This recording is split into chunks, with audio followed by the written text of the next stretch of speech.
باللہ من الشیطان الرجیم بسم اللہ الرحمن الرحیم توکلت علی الحی الذی لا یموت افوض امری الی اللہ ان اللہ بصیر بالعباد وما توفیقی الا باللہ۔ اسم تام بیس ہماری آج اسم تام کے بارے میں ہے۔ اسم تام کسے کہتے ہیں جی؟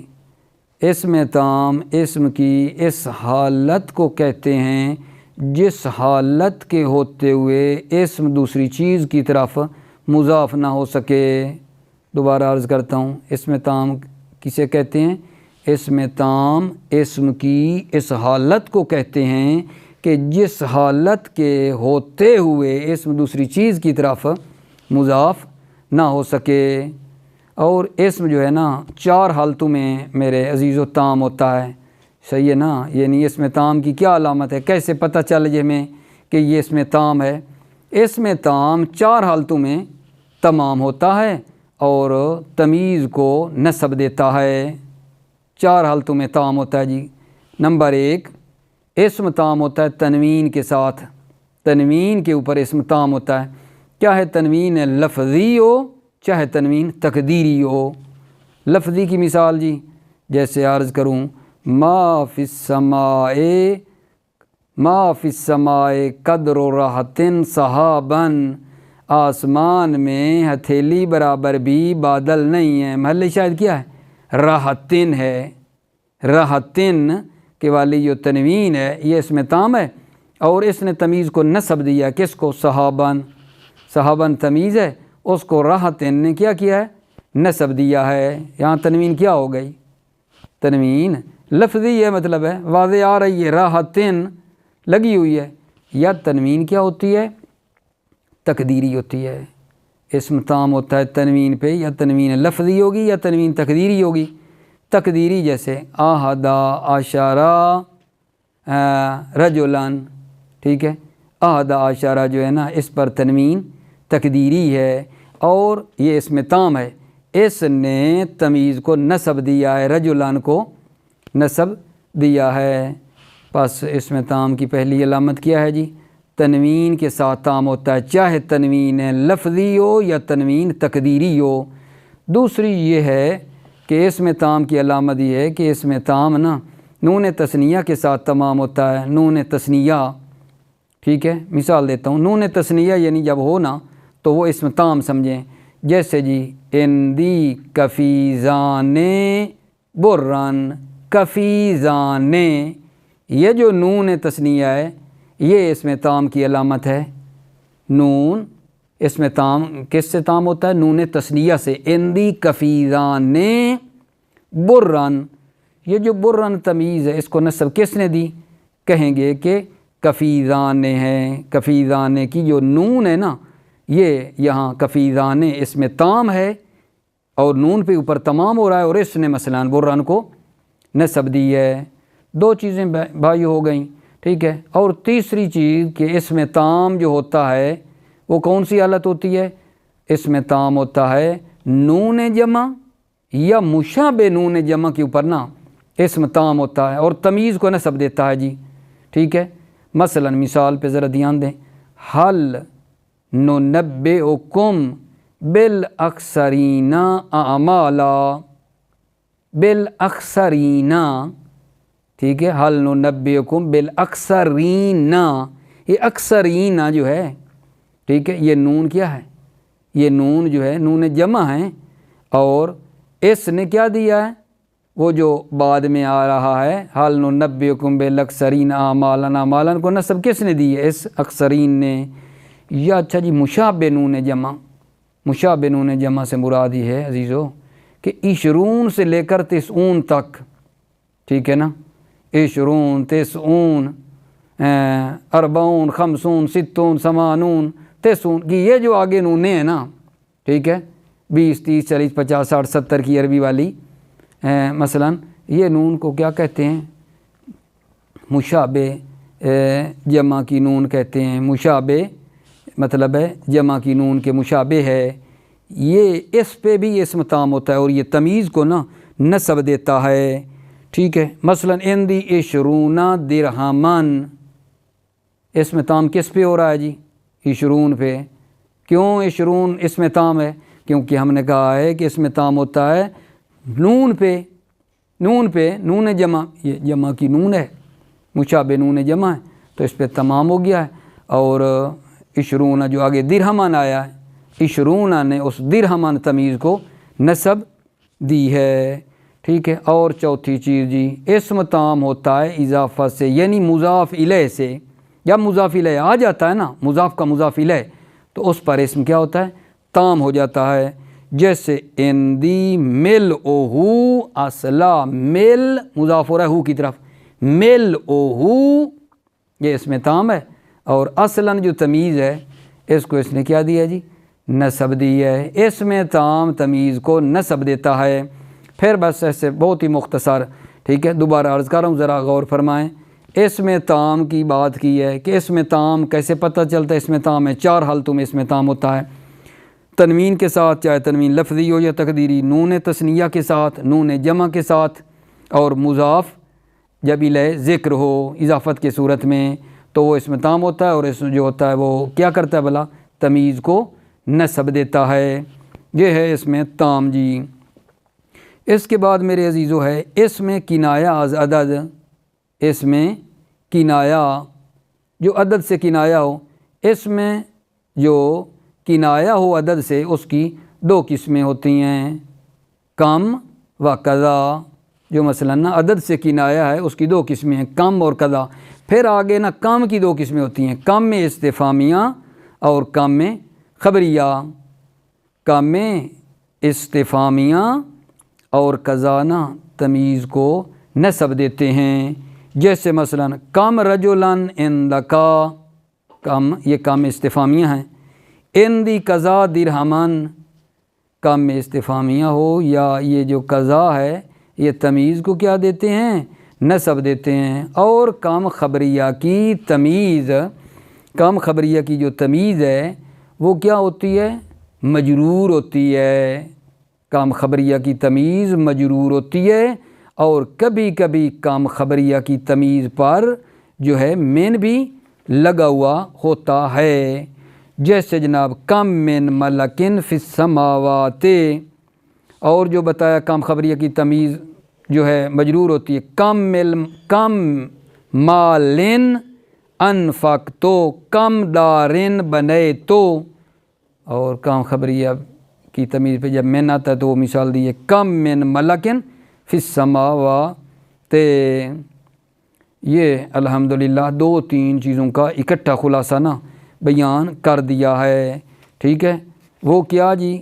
اسم تام کے بارے میں بتایا ہے، اسم تام کیسے تام ہوتا ہے، اس کی کیا حالتیں ہوتی ہیں تو تام ہوتا ہے، اور وہ عمل کیا کرتا ہے بتا دیا۔ اسم کنایہ جو عدد سے ہوتا تھا، کم اور قضا، اس کی وضاحت ہو گئی، ٹھیک ہے۔ اور اس کے بعد جو ہماری بحث شروع ہونے والی ہے، بہت ہی مطلب ہے، امیدوار ہوں کہ آپ انشاءاللہ خصوصی جو ہے نا توجہ فرمائیں گے، تاکہ بحث کو نا مطلب ہے اکٹھا کر لیں، ٹھیک ہے، بڑی توجہ چاہتا ہوں۔ یہ ابھی تک جو بحث ہماری عزیزو چلتی رہی ہے، ٹھیک ہے، وہ کس کے بارے میں تھی؟ وہ عوامل لفظی تھے، عوامل لفظی۔ اب جو دوسری چیز ہے وہ ہے عوامل معنوی۔ عوامل معنوی کتنے ہیں جی؟ 2 ہیں۔ عوامل معنوی 2 ہیں۔ نمبر 1 ابتدا۔ ابتدا کسے کہتے ہیں؟ ابتدا یعنی اسم کا عوامل لفظی سے خالی ہونا، یہ ہے ابتدا۔ اور دوسرا یہ ہے جو عوامل معنوی ہے نا، وہ کیا ہے؟ نمبر 1 تو ابتدا ہو گیا، نمبر 2 فعل مضارع کا عامل ناصب اور جازم سے جو خالی ہونا ہے، اس کا بھی عامل کیا ہے؟ عامل معنوی ہے، ٹھیک ہے۔ عوامل، عامل کی جمع ہے نا، یعنی عوامل معنوی کتنے ہیں؟ 2۔ نمبر 1 ابتدا۔ ابتدا کسے کہتے ہیں؟ اسم کا عوامل لفظی سے خالی ہونا۔ نمبر 2 فعل مضارع کا عامل ناصب اور جازم سے خالی ہونا۔ یہ جو مبتدا اور خبر ہے، مبتدا اور خبر کا عامل کیا ہوتا ہے؟ عامل معنوی ہوتا ہے۔ مثال عرض کرتا ہوں، زید قائم، زید مبتدا قائم خبر۔ زید قائم کو رفع کس نے دیا جی؟ کہتے ہیں علماء کہ عوامل معنوی نے دیا ہے۔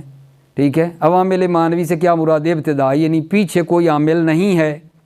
صحیح ہے، زید مبتدا قائم خبر کو جی رفع دینے والا کون ہے جی؟ عامل معنوی ہے جی، جو ابتدا ہے۔ صحیح ہے، اس میں نا یہ مشہور مذہب ہے، اور 2 اور ہیں، وہ یہ کہتے ہیں کہ ابتدا عامل ہے عزیزو مبتدا میں، مبتدا عامل ہے خبر میں۔ ٹھیک ہے، ایک اور قول ہے اس کے ساتھ، وہ یہ کہتا ہے مبتدا عامل ہے خبر میں، خبر عامل ہے مبتدا میں۔ اور وہ جو دوسرا ہے وہ فعل مضارع کا عامل ناصب اور جازم سے خالی ہونا، عامل معنوی ہے۔ جیسے مثلا کہوں یضربو زیدون، یضربو جی کیوں مرفوع ہے جی؟ کیونکہ پیچھے نہ کوئی عامل ناصب ہے، آن لان کا ایزان جو پڑھے تھے مضارع کو، وہ حروف جو نصب دیتے ہیں، نہ کوئی یضربو کے پیچھے وہ لگا ہوا ہے، نہ عامل جازم ہے، لم لم لام یم اللہ نہیں ان شرطیہ، نہ وہ ہے۔ مضارع کا عامل ناصب اور جازم سے خالی ہونا کیا کرتا ہے؟ فعل مضارع کو رفع دیتا ہے۔ تو کیا ہوا جی؟ عوامل معنوی کتنے ہیں جی؟ 2۔ ایک ابتدا ہے، مبتدا اور خبر کا عامل معنوی ہوتا ہے، اور فعل مضارع کا عامل معنوی ہے، یعنی کیا؟ فعل مضارع کا عامل ناصب اور جازم سے خالی ہونا۔ ٹھیک ہے، عبارت میں انشاءاللہ آپ توجہ فرمائیں گے، کیونکہ بحث ہم نے تھوڑی زیادہ خلاصہ اس کا نا بیان کر دیا ہے۔ ٹھیک ہے، اب آ جائیں اسم تام کے بارے میں۔ اسم تام اسم کی اس حالت کو کہتے ہیں کہ جس حالت کے ہوتے ہوئے اسم دوسری چیز کی طرح مضاف نہ ہو سکے۔ اسم تام اسم کی اس حالت کو کہتے ہیں کہ جس حالت کے ہوتے ہوئے اسم دوسری چیز کی طرح مضاف نہ ہو سکے۔ اسم تام ہوتا ہے 4 حالتوں میں، اور تام ہو کر تمیز کو نصب دیتا ہے۔ اسم ایک تو تنوین سے تام ہوتا ہے، جیسے چاہے تنوین لفظی ہو یا تقدیری۔ لفظی تنوین کی مثال جی، جیسے ما فی السماء قدر راحت سحابا، نہیں ہے آسمان میں ہتھیلی کے برابر بادل۔ اس میں راحتن اس میں تام ہے، جس نے صحابن تمیز کو نصب دیا ہے۔ تقدیری تنوین کی مثال جی، جیسے اندی 11 رجلان، میرے پاس 11 آدمی ہیں۔ اندی 11 رجلان، تو 11 مطلب ہے تنوین تقدیری ہے۔ زید اکثر مالان، زید زیادہ مال والا ہے۔ اس میں 11 اور اکثر دونوں میں تنوین تقدیری ہے، جس نے رجلان اور مالان کو نصب دیا ہے۔ نمبر 2، ٹھیک ہے، کیا بلا بیان کر رہے ہیں؟ اسم تام کی حالتیں، پہلی تنوین تھی۔ 2، اسم تام ہوتا ہے نون تثنیہ سے، جیسے اندی کفیزان بران، میرے پاس 2 کفیز گندم ہے۔ اس میں نون تثنیہ نے بران تمیز کو نصب دیا ہے۔ ٹھیک ہے، بڑی آپ کی نا توجہ کا طلبکار ہوں۔ بعض سے جب پوچھا جاتا ہے مثلاً کہ جی مثلاً اندی کفیزان بران میں اسم تام کون ہے، ادھر پڑھ رہے ہوتے ہیں ہم لوگ کہ اس میں تام ہوتا ہے نون تثنیہ سے۔ ٹھیک ہے، وہ پڑھا، اور آگے جب پوچھا جاتا ہے اندی کفیزان بران، اس میں تام کون ہے؟ اندی ہے، کفیزان ہے، بران ہے۔ پھر سبحان اللہ، بعض لگاتے ہیں اندی، بعض کہتے ہیں کفیزان، اور بعض کہتے ہیں بران مثلاً۔ اور بندے خدا پیچھے جو پڑھ رہے ہیں وہ کیا ہے؟ اسم تام ہوتا ہے نون تثنیہ سے۔ نون تثنیہ کو ڈھونڈو اور اسی کے اوپر انگلی رکھو کہ یہ ہے مثلاً۔ اندی پہ کوئی رک جاتے ہیں اور کچھ بران پہ چلے جاتے ہیں، کمال ہے۔ اسم تام ہوتا ہے نون تثنیہ سے، جیسے اندی کفیزان بران، نہیں بتا رہے اس میں نون تثنیہ نے کفیزان نے بران تمیز کو نصب دیا ہے۔ اسم تام ہوتا ہے نون جمع یا مشابہ نون جمع سے۔ نون جمع کی مثال جی، جیسے حال ننبئکم بالاکثرین اعمالا، کیا ہم خبر نہ دیں ان لوگوں کی جو زیادہ خسارے والے ہیں اعمال کے اعتبار سے۔ اس میں نون جمع نے اعمالاً تمیز کو نصب دیا ہے۔ ٹھیک ہے، تو ہمیں اگر دیکھنا پڑے کہ اس میں تام کون ہوا جی، اکثرینہ، اکثرینہ کے ساتھ نون جمع لگی ہوئی ہے، تو یہ اس میں تام ہے اور اس نے اعمالن کو کیا دیا ہے، مطلب ہے نصب دی ہے تمیز ہونے کی بنا پہ۔ مشابہ نون جمع کی، مشابہ نون جمع کی مثال، ٹھیک ہے، جیسے جی عشرونہ سے تسعونہ تک، جیسے اندی عشرونہ درہمن، میرے پاس 20 درہم ہیں، ٹھیک ہے، اس میں عشرونہ کے نون نے درہمن کو نصب دیا ہے۔ اس میں تام ہوتا ہے اضافت سے، یعنی مضاف الیہ سے، مطلب ہے مضاف الیہ آ جائے، جیسے اندی ملؤہ اصلاً، میرے پاس اس کا بھر کے ہے یعنی شہد کا، میرے پاس اس کا بھرا ہوا ہے یعنی شہد کا۔ اس میں ملؤہ، اس میں تام مضاف ہے ضمیر کی طرف اور اس نے اصلاً کو نصب دیا ہے۔ اس میں کنایہ از عدد، اس میں تام کی بات بحث ہے، اس میں کنایہ از عدد، اس میں کنایہ جو عدد سے کنایہ ہو وہ دو قسم پر ہے، کم قضا، کم کی دو قسمیں ہیں، ٹھیک ہے، ایک استفہامیہ اور ایک خبریہ۔ کم میں استفہامیہ اور قضا اپنی تمیز کو نصب دیتے ہیں، جیسے کم رجلن عندکا، یہ کم استفہامی اور اس نے تمیز کو نصب دی ہے، کم رجلن عندکا، کتنے آدمی ہیں تیرے پاس، عندی قضا درہمن، میرے پاس کتنے ہی درہم ہیں۔ کام خبریہ تمیز کو جر دیتا ہے، وہ استفہامیہ تھا نا، وہ نصب دیتا ہے، کام خبریہ تمیز کو جر دیتا ہے، جیسے کم مالن انفقتو، یہ کام خبریہ ہے اور اس نے نا تمیز کو جر دی ہے، وہ تمیز کی مالن، کم مالن انفقتو، کتنے ہی اموال میں نے خرچ کیے ہیں۔ کم دارن بنے تو، یہاں محل شاہد کیا ہے، کم خبریہ ہے اور اس کی تمیز دارن ہے اور اس کو جر دی ہے۔ کم دارن بنے تو، کتنے ہی گھر میں نے بنائے ہیں، اور کبھی کام خبریہ کی تمیز پر من آ جاتا ہے، کبھی کام خبریہ کی جو تمیز اس پہ من بھی آتا ہے، جیسے اللہ تعالیٰ کا قول کم من ملکن فی السماوات، یہ ملکن تمیز ہے، من داخل ہوا ہے، محل شاہد ہے، کتنے ہی فرشتے آسمانوں میں ہیں۔ ابھی جی بحث وہ تمام ہوئی، مطلب بعدی ہمارا قسم دوم میں ہے عوامل معنوی، عوامل کس کی جمع ہے، عامل کی جمع عوامل ہے، معنوی، پہلے عوامل کون سے تھے، عوامل لفظی میں بحث چلتی رہی، ابھی عوامل معنوی۔ عوامل معنوی کی دو قسمیں ہیں، نمبر ایک ابتدا، یعنی کسی اسم کا عامل لفظی سے خالی ہونا، دو فعل مضارع کا عامل ناصب اور جازم سے خالی ہونا۔ ابتدا کا لغوی معنی شروع کرنا اور اصطلاحی معنی اسم کا عوامل لفظی سے خالی ہونا۔ ابتدا مبتدا اور خبر کو رفع دیتا ہے، توجہ، جیسے زیدن قائمون، یہاں کیا ہے، زید مبتدا قائمون خبر، ٹھیک ہے نا، سوال تو ہے نا عزیزو کہ زیدن کیوں قائمون کیوں، رفع کس نے دیا، یہاں دونوں کو رفع ابتدا نے دیا ہے، ابتدا ہے یعنی عامل لفظی سے خالی ہونے نے، یہ مشہور مذہب ہے۔ یہاں دو مذہب اور ہیں، ابتدا عامل ہے مبتدا میں اور مبتدا عامل ہے خبر میں، دو، مبتدا عامل ہے خبر میں اور خبر عامل ہے مبتدا میں۔ عوامل معنوی کی دوسری قسم یعنی فعل مضارع کا عامل ناصب اور جازم سے خالی ہونا، یہ فعل مضارع کو رفع دیتا ہے، جیسے یضربو زیدن، یہاں یضربو کو رفع عامل ناصب اور جازم سے خالی ہونے نے دیا ہے، یعنی عامل ناصب اور جازم کا مضارع پر نہ ہونا مضارع کو مرفوع کرتا ہے۔ السلام علیکم ورحمۃ اللہ وبرکاتہ۔